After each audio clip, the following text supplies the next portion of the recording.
பரபரப்பான அரசியல் சூழலில் இன்று கூடுகிறது நாடாளுமன்ற மழைக்கால கூட்டத்தொடர். பகல்காம் தாக்குதல், வாக்காளர் பட்டியல் திருத்தம் உள்ளிட்ட பிரச்சினைகளை எழுப்ப எதிர்க்கட்சிகள் திட்டம்.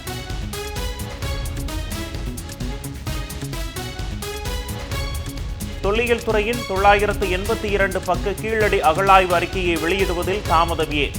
நாடாளுமன்றத்தில் விவாதிக்க கோரி திமுக நோட்டீஸ். ஒன்றிய அரசு விளக்கமளிக்கவும் வலியுறுத்தல்.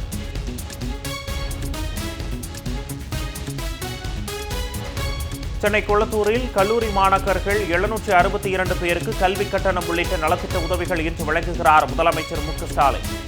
உதவி பேராசிரியர்களாக தேர்வு செய்யப்பட்ட 11 பேருக்கு பணி நியமன ஆணைகளையும் வழங்க ஏற்பாடு.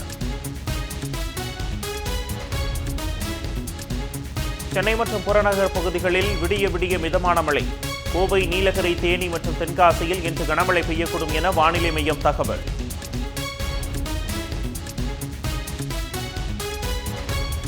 சட்ட ஆலோசனை வழங்கிய வழக்கறிஞர்களுக்கு அமலாக்கத்துறை சமன் அனுப்பிய விவகாரம். உச்சநீதிமன்றம் தாமாக முன்வந்து வழக்குப்பதிவு செய்த நிலையில் இன்று விசாரணை.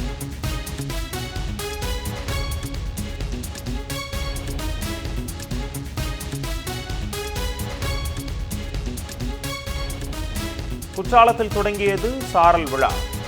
முதல் நாளில் நடைபெற்ற கலை நிகழ்ச்சிகளை கண்டு ரசித்த மக்கள்.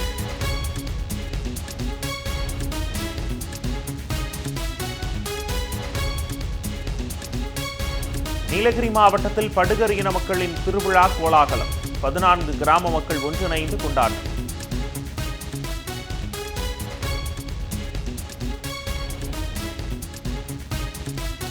உக்ரைனுடன் அமைதி பேச்சுவார்த்தைக்கு தயார். போருக்கான காரணங்களுக்கு தீர்வு காண வேண்டும் என்று ரஷ்யா உறுதி.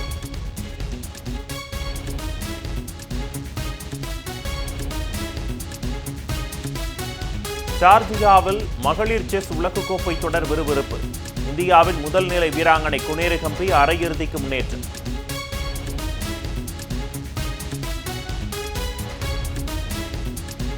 இத்தாலியில் நடைபெற்ற கார் பந்தயத்தில் விபத்தில் சிக்கியது நடிகர் அஜித்குமாரின் car.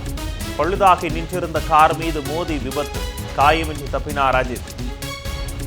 Then goes the leader. Now this is on board with Ajit Kumar. So the BMW spun on the exit too, you can see it, and he just has